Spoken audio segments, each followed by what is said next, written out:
Julian Naglesmann, Carlo Ancelotti, Luis Enrique, and Zerbi. Now, wow, small by small, the short list is getting long listed. It's getting longer and longer. This is how this short list will go from April to May to June, and the short list of four names will end up being 10 or even more. Guys, welcome back to the channel. Hey, the dust has finally begun to settle and clear. It is what it is. Chelsea, we don't have any manager. After Bowley finally woke up from his sleep, from his slumber, and sacked Graham, Potter, obviously, after a long run of poor results. No need for me to elaborate on the obvious. I'll leave a link at the end of this video. So as of right now, the purpose of this video is, guys, what is our way forward? We have to find, by fire or by force, we need to find a way forward. And hopefully, Bowley has shined his eyes. His eyes has finally been shined and cleared. Because this sacking of Graham Potter cost him a pretty penny. I mean, based on reports, the compensation to let Potter go from his contract before the end of the 5-year deal is costing Chelsea £13 million. Ouch! Now, wow, this one that hurts. I mean, it's not my money, but I'm already feeling it in my backside, and so I can only imagine Todd B, Ebwali, and Co. I mean, they these guys are not. They're not laughing right now. That one hurt. That one hurt, guys. That one hurt, y'all.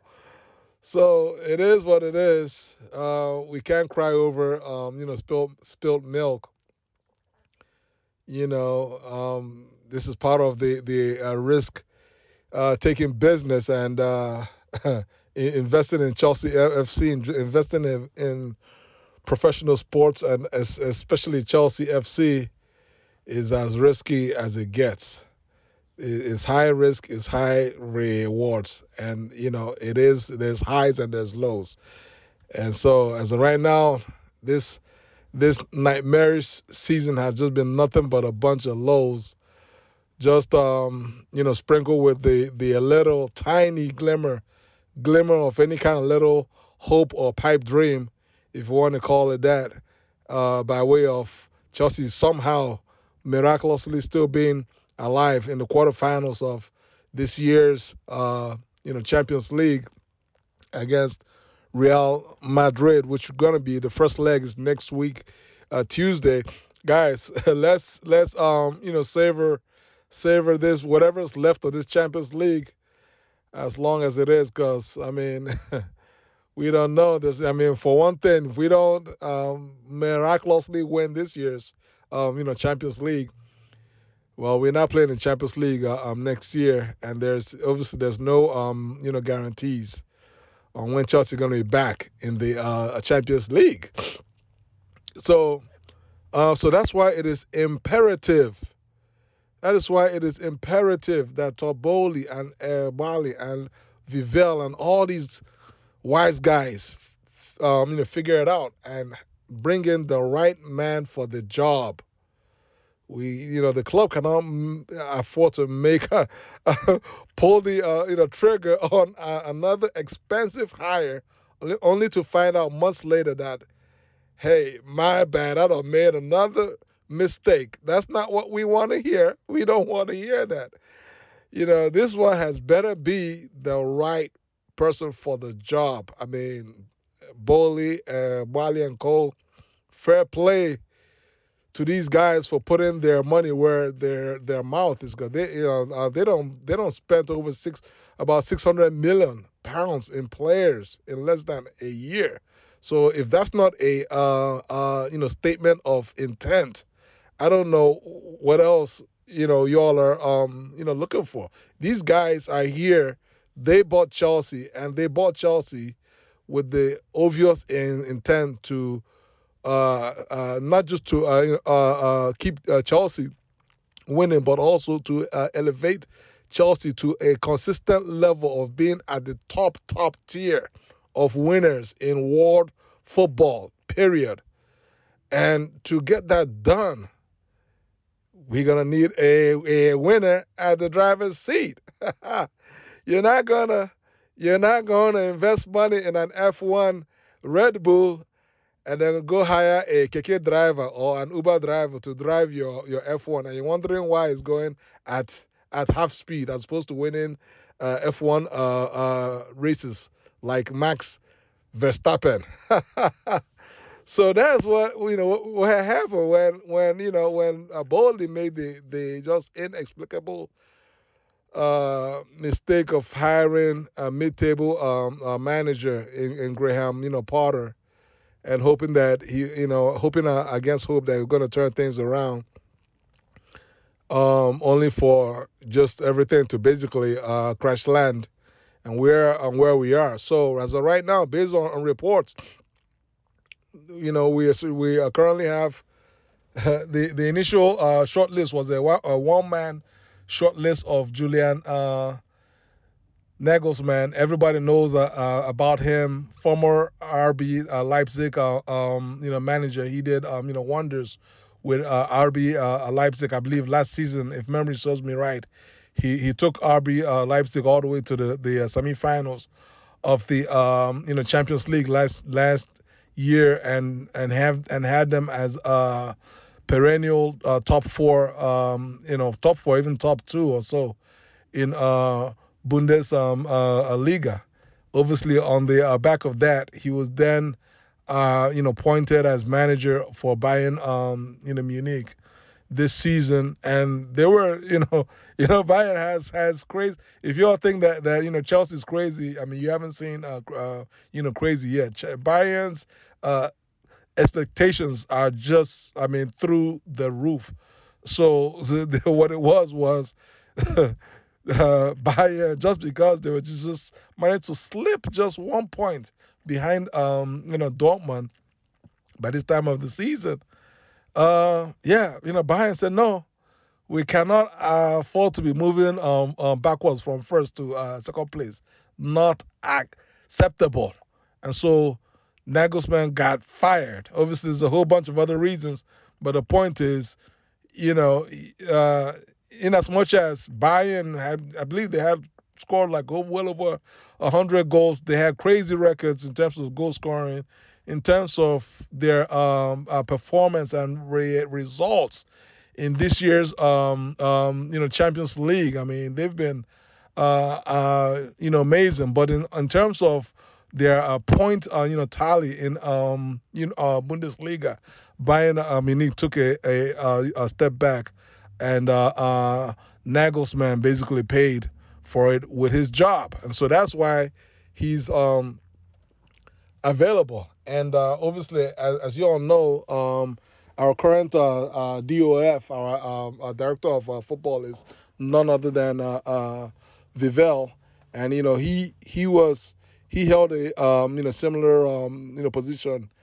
at RB Leipzig. So obviously there's a long-standing relationship between Vivel and Nagelsmann, and so that just that alone should put Nagelsmann in terms of the front runner. He's a young manager. He's proven. He's relatively proven at the top level. Obviously, he's still I believe he's 36 years old. I mean, he's young. He's super young. So so obviously there's only but so much being a proven manager at 36. But I mean he's risen to the top pretty fast, and he's a highly rated manager, and so that definitely would fit the description for Chelsea, especially in consideration of the fact that Chelsea does have a lot of young players that are like under, like a whole bunch of them are even under 24, and they still got a whole bunch of others that are under like 26 or under 27. If I take a wild guess, like at least 80% of our players, our top, the players that are going to be left on the squad after everybody is weeded out, at least 80 to, if not 90 percent of our players are right around 25, 26 years old or less. So Chelsea has a fairly not fairly, it has a pretty young team.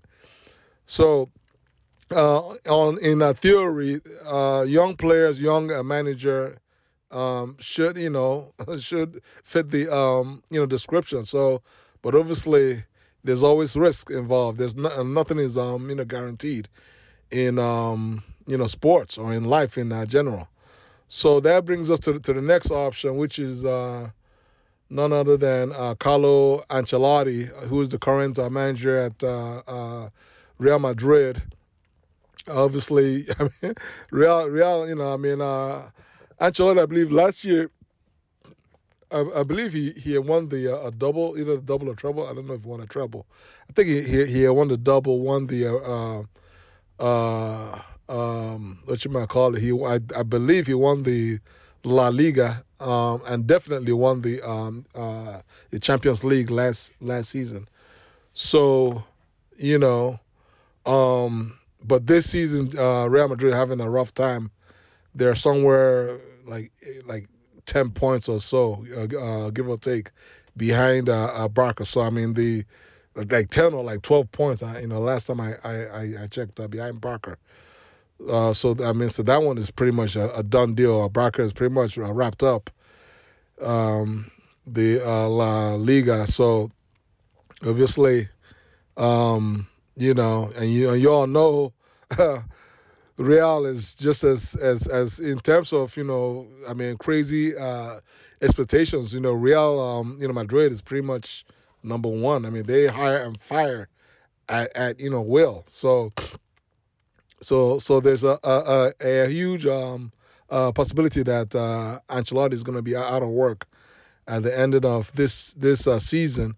However, that doesn't necessarily put him as a front runner for the Chelsea job, which obviously, as we Chelsea fans already know, he previously was a former Chelsea manager, helped us win the a double in I believe 2009 2010 season, if my memory is on point. We won the league and won the FA Cup that season under Carlo and Ancelotti, and created all sorts of records, had the highest scoring, well over 100 goals and so on and so forth, and even had the highest goal difference. And so just, it was a very good, campaign.